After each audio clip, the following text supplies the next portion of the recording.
Hello. कैसे हैं आप लोग? 3-4 दिन के बाद हमारी मुलाकात हो रही है। किसी कारण किसी काम में बिजी थी, इसलिए वीडियो अपलोड हुआ नहीं। तो कोई नहीं, आज से कंटिन्यू होगी फिर। तो बहुत जल्द हो सकता है नोटिफिकेशन आ भी जाए लीट एग्ज़ाम, बिहारी लाइब्रेरियन एग्ज़ाम का दे दे। कुछ ना कुछ तो नोटिस ज़रूर आएगा। हम लोग वेट करते हैं, देखते हैं। लेकिन हाँ, कुछ पॉजिटिव शायद रिजल्ट आएगा। कुछ पॉजिटिव बात रखी होगी, क्योंकि बहुत सारा धर्म ये सब हुआ, आंदोलन हुआ, बहुत सारी बातें हुई, बहुत सारी नोटिस लिख ली। तो अब तो लग रहा है कोई फैसला हो ही जाएगा, कुछ ना कुछ तो होगा। हम लोग वेट करते हैं। अगर लास्ट सितंबर तक नहीं कुछ आया तब तो कुछ नहीं हो सकता। तब तो पता नहीं सरकार क्या करेंगे। लेकिन लग रहा है कोई पॉजिटिव न्यूज़ ज़रूर आएगी। तो हम लोग पढ़ाई अपना कंटिन्यूसली अच्छे से कर रहे हैं, कर लेते हैं। जब भी जो भी नोटिस आए, जब भी जैसा भी आए, हम बस रिवीजन करना है, एमसीक्यू करना है, अच्छे से एग्ज़ाम देना है। आज की क्लास के टॉप में हम आज की क्लास का टॉपिक है नेशनल लाइब्रेरी। तो आज हम नेशनल लाइब्रेरी के बारे में बात करेंगे। नेशनल लाइब्रेरी प्रत्येक देश की सरकार अपने देश के लिए एक राष्ट्रीय पुस्तकालय का स्थापना करती है। प्रत्येक देश, हर देश अपना जो है नेशनल लाइब्रेरी जो बनाते हैं अपने देश में। इसका कार्य जो होता है वो देश के मुद्रित साहित्य को इकट्ठा कर उसे सुरक्षित प्रदान करना होता है। जैसे बड़े बड़े बुक होते हैं, अच्छे अच्छे बुक होते हैं जो बहुत ही इंपॉर्टेंट होते हैं, ऑप्शनली रूप से, जो मुद्रित रूप से जो भी कहें साहित्य होते हैं बहुत अच्छे अच्छे, उसको ना सुरक्षित रखने का काम करता है ये नेशनल लाइब्रेरी। तो देश के सभी प्रकार की लाइब्रेरी को नेतृत्व प्रदान करता है। जितने देश में सभी जितने प्रकार की लाइब्रेरी होते हैं उसको ये जो है नेतृत्व प्रदान करता है। और एक और इसके कार्य है जो यूनेस्को ने दिया था। तो यूनेस्को द्वारा कार्य दिए गए थे। ये हम लिखे कि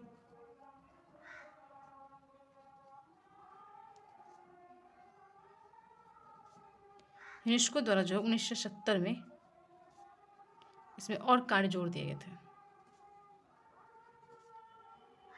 और कार्य इसमें बताए थे। जिसमें से एक कार्य था वो था कि ये अपने देश की जो लाइब्रेरी है, ये नेशनल लाइब्रेरी है, ये अपने देश के अलावा दूसरे देश के साहित्य को भी संभाल के रखता है। दूसरे देश के साहित्य जो है उसको प्रकाशन या पुस्तक के संग्रह को रखने का नेतृत्व करता है। ये इम्पोर्टेंट बात ये है। तो यूनेस्को द्वारा जो है 1970 में जो कर दिए गए थे वो है अपने देश के अलावा दूसरे देश के साहित्य प्रकाशनों पुस्तकों का संग्रह, जो कलेक्शन होता है, जो कलेक्ट करना होता है, संग्रह करना एवं देश का प्रतिनिधित्व करना, संयुक्त सूची तैयार करना, राष्ट्रीय अनुदर्शनात्मक व्यंग सूची प्रकाशित करना, ये यूनेस्को द्वारा कर दिया गया था नेशनल लाइब्रेरी को। अब हम बात करते हैं हमारी देश के नेशनल लाइब्रेरी को, हमारी इंडियन नेशनल लाइब्रेरी के बारे में बात करेंगे।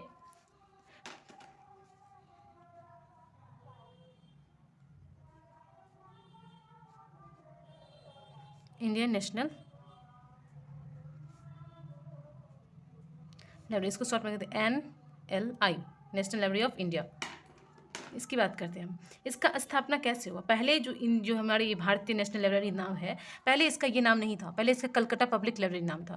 उसके बाद ये इंपीरियल लाइब्रेरी से मिला, फिर जाके इसका जो है इंडियन नेशनल लाइब्रेरी इसका नाम रखा गया। तो हम इसको इस तरह से हम लिख सकते हैं, पहले कलकत्ता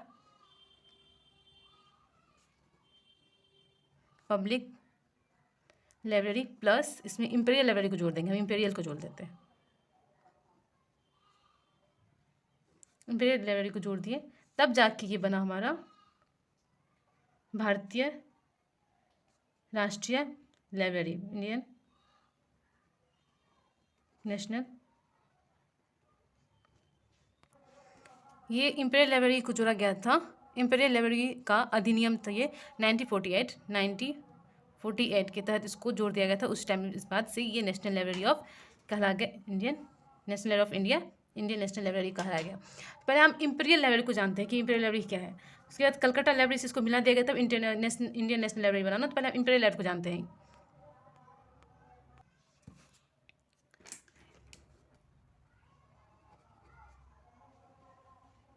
इंपीरियल लाइब्रेरी, इसकी बात करते हैं। इसका जो स्थापना है ये 1891 में कलकत्ता में हुआ था। ये बहुत खास लाइब्रेरी था। इसमें हर इंसान को जानने का इजाज़त नहीं था। इसमें जो सरकारी अफसर होते हैं ना, जो सरकार के वरिष्ठ अधिकारी होते हैं, जो बहुत बड़े अधिकारी सब होते हैं, उसी को जानने का इसमें अधिकार था। इतने बड़ा ये लाइब्रेरी था। खास पर्सन के लिए बहुत महत्वपूर्ण गृह विभाग जो थे वो इनका यूज़ कर सकता था और कोई नहीं। तो इसका निर्माण जो है वो सचिवालय के पुस्तकालयों को लिए मिलाकर हुआ था। इसका निर्माण जो है कई सचिवालय पुस्तकालय पुस्तकालयों को मिलाकर हुआ था, इसका निर्माण हुआ था।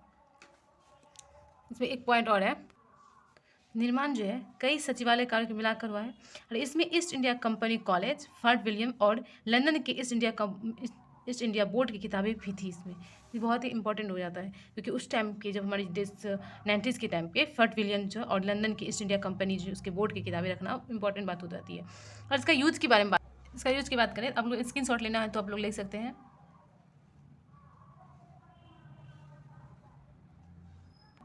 तो इंपीरियल लाइब्रेरी की यूज की बात करें तो इसका यूज जो है सरकार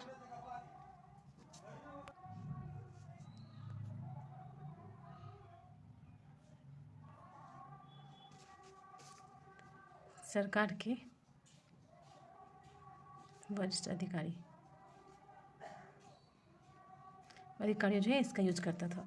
बहुत इंपॉर्टेंट बात हो गई, सरकार के वरिष्ठ जो अधिकारी है वो इंपीरियल लाइब्रेरी का यूज करता था। अब कलकत्ता लाइब्रेरी की बात करते हैं, जो ये हमारी हमारी नेशनल लाइब्रेरी है, भारत की नेशनल लाइब्रेरी है, इंडियन नेशनल लाइब्रेरी, उसकी हम बात करें तो 18 से जो है इसका पॉइंट हम देखें 1835 में कलकत्ता लाइब्रेरी इसको कहा जाता था, कलकत्ता लाइब्रेरी।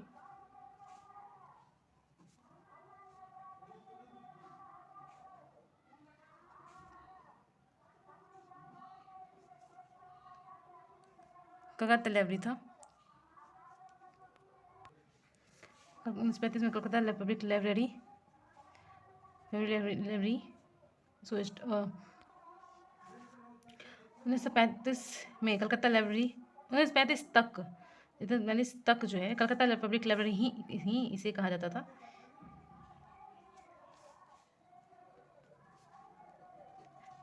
किसको? तो हमारी नेशनल लाइब्रेरी को, हमारी Indian national library of India को, नेशनल लाइब्रेरी ऑफ इंडिया को ही कलकत्ता पब्लिक लाइब्रेरी कहते थे 1835 तक।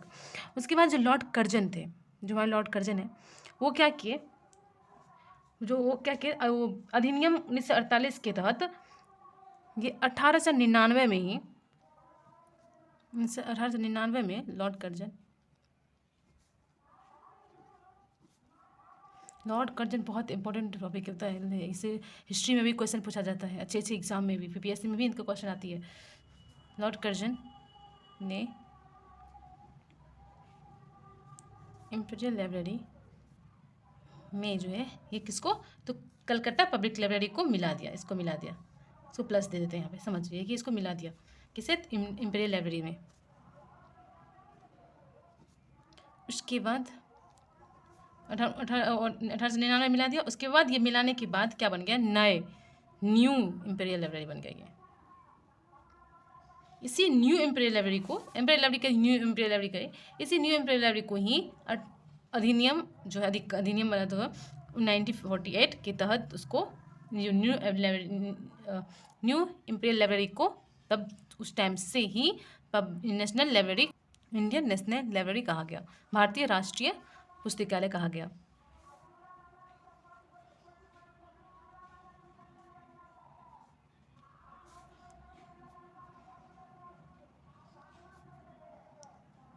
इंडिया बना और इसको पब्लिक के लिए खोल दिया है 1903 में।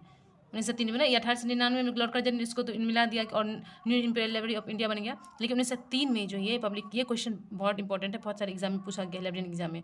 1903 में ये हम पूरा लिख दें, 30 जनवरी, थोड़ा सा इसको बोल्ड कर दें, 30 जनवरी 1993 को कलकत्ता के, ये भी क्वेश्चन पूछा गया है, तो कहाँ पे पब्लिक के लिए खोल दिया गया था, तो मेटकाफ हॉल, कलकत्ता के मेटकाफ हॉल में जनता के लिए खोला गया था। अभी तक ये 1899 इसको मिला दिया गया, अभी तक इसे हम भारतीय राष्ट्रीय पुस्तकालय नहीं कह रहे हैं, हम अभी भी इसको new imperial library of India कहते हैं। इसको बाद में हम जब अधिनियम पढ़ेंगे 1948 के तहत, इसको जो है 1948 के बाद हम इसको नेशनल लाइब्रेरी कहने लगे हैं, भारत की नेशनल लाइब्रेरी कहने लगे हैं। जब ये बना न्यू इंपीरियल लाइब्रेरी, तब इसके प्रथम अध्यक्ष बने थे, लाइब्रेरियन बोलते, पूरा लिखी दो, पुस्तकालय अध्यक्ष बने थे तो वो था जॉन मैकफार्लेन। ये ये लंदन के नेशनल लाइब्रेरी के भी लाइब्रेरियन थे। ये ब्रिटिश म्यूजियम है नेशनल लाइब्रेरी, उसके लाइब्रेरियन थे। ये प्रथम अध्यक्ष बने थे, प्रथम पुस्तकालय अध्यक्ष बने। अब हम बात करते हैं अधिनियम की बात, जिसके तहत हम इसको जो है भारतीय राष्ट्रीय पुस्तकालय कहते हैं। ये जो है स्वतंत्रता के बाद इसको राष्ट्रीय पद दिया गया। स्वतंत्रता के बाद जो है ये न्यू, इसको अंडरलाइन कर दे, new imperial library of India को भारत का राष्ट्रीय सम्मान दिया, राष्ट्रीय दर्जा दिया, तब जाके ये राष्ट्रीय लाइब्रेरी बने। पहले राष्ट्रीय लाइब्रेरी की बात करते थे। स्वतंत्रता के बाद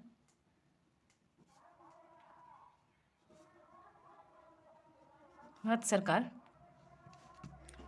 क्या कि स्वतंत्रता के बाद भारत सरकार ने न्यू इंपीरियल लाइब्रेरी को अधिनियम 1948 के तहत नाम बदलकर राष्ट्रीय नेशनल लाइब्रेरी, राष्ट्रीय पुस्तकालय कर दिया गया। तो ये अभी नेशनल लाइब्रेरी बनी हमारी। क्या? तो न्यू इंपीरियल को नेशनल लाइब्रेरी का दर्जा दिया गया। उस टाइम से इसको हम नेशनल लाइब्रेरी के, इसका नाम नेशनल लाइब्रेरी, राष्ट्रीय पुस्तकालय कर दिया गया। तो इस राष्ट्रीय पुस्तकालय को मौलाना अब्दुल कलाम जो थे उस टाइम के, मतलब जब हमारा स्वतंत्रता का टाइम था ना, स्वतंत्र हुआ था भारत, तब उसके उस टाइम में ही तो ये राष्ट्रीय नेशनल लाइब्रेरी जो थे कलकत्ता में, तो बहुत चर्चित में थे, बहुत नामी थे। इतने बड़े लाइब्रेरी बन गए थे तो नामी थे ही, क्योंकि उस समय स्वतंत्रता, मतलब हमारे देश आज़ाद ही हुए थे, तो ये बहुत ज़्यादा चर्चा में था। तो राष्ट्रीय लाइब्रेरी को जो है मौलाना अब्दुल आज़ाद के तहत इसको जो है 1 फरवरी 1953 को मौलाना अब्दुल कलाम आज़ाद ने, ये भी पूछता है कि राष्ट्रीय लाइब्रेरी को, नेशनल लाइब्रेरी को किसके द्वारा पब्लिक के लिए खोला गया था स्वतंत्रता के बाद, क्योंकि उनसे पहले भी एक खोला गया है, लेकिन ये नहीं दिया जाता है कि कुछ एग्जाम में, जैसे नेशनल लाइब्रेरी, मतलब ये इंपीरियल लाइब्रेरी को या राष्ट्रीय पुस्तकालय को नहीं, भारतीय राष्ट्रीय पुस्तकालय ये कहा जाता है। तो अगर हम ये स्वतंत्रता डाल दें, स्वतंत्रता से पहले, स्वतंत्रता के बाद, स्वतंत्रता पहले से तो लॉर्ड कर्जन नहीं खोला था, स्वतंत्रता के बाद हमारे मौलाना अब्दुल आज़ाद ने,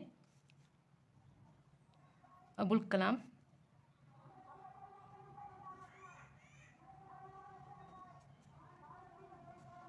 नेशनल लाइब्रेरी, शॉर्ट में लिख दो, को जनता के लिए खोला।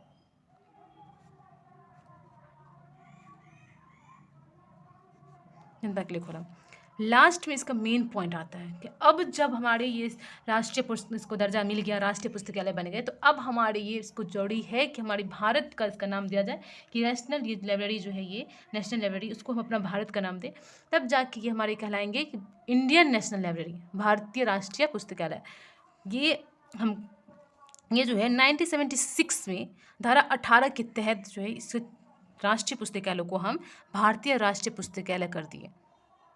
उसमें उस टाइम में जब हम इसको भारतीय राष्ट्रीय पुस्तकालय बनाए थे, उस टाइम ये 2.5 मिलियन से अधिक पुस्तक इसमें था, अधिक पुस्तक, अधिक अभिलेख था उसमें। तो भारतीय राष्ट्रीय पुस्तकालय अधिनियम 1976 के धारा 18 के तहत राष्ट्रीय पुस्तकालय का नाम बदलकर भारतीय राष्ट्रीय पुस्तकालय कर दिया गया। तो अब हमारे ये भारतीय राष्ट्रीय पुस्तकालय बन गए।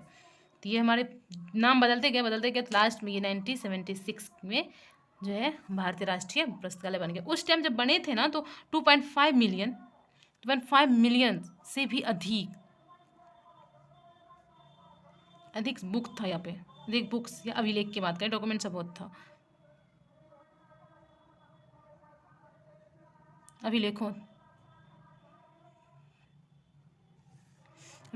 अभी भी जो है ना 2.5, मतलब ये जो था है की बात करें थे, तो इससे 2 कुछ कम होंगे, लेकिन उस टाइम में बहुत इंपॉर्टेंट बुक सब थी उस टाइम में, अभी भी है, पर उस टाइम में हमारे जो ब्रिटिश आए थे उसके जो महत्वपूर्ण बुक था, जो दूसरे देश के थे, वो अपने देश से लाए थे, जो भी आते थे, तो उसका बहुत इंपॉर्टेंट बुक सब उसमें रखा हुआ था। ये इंपीरियल लाइब्रेरी को से मिला के बनाया है, तो सोच सकते हैं कि कितना बड़ा ये इंपॉर्टेंट लाइब्रेरी है। वैसे हमारे राष्ट्र का सबसे इंपॉर्टेंट लाइब्रेरी है, ये नेशनल लाइब्रेरी है, तो भाई होगा ही।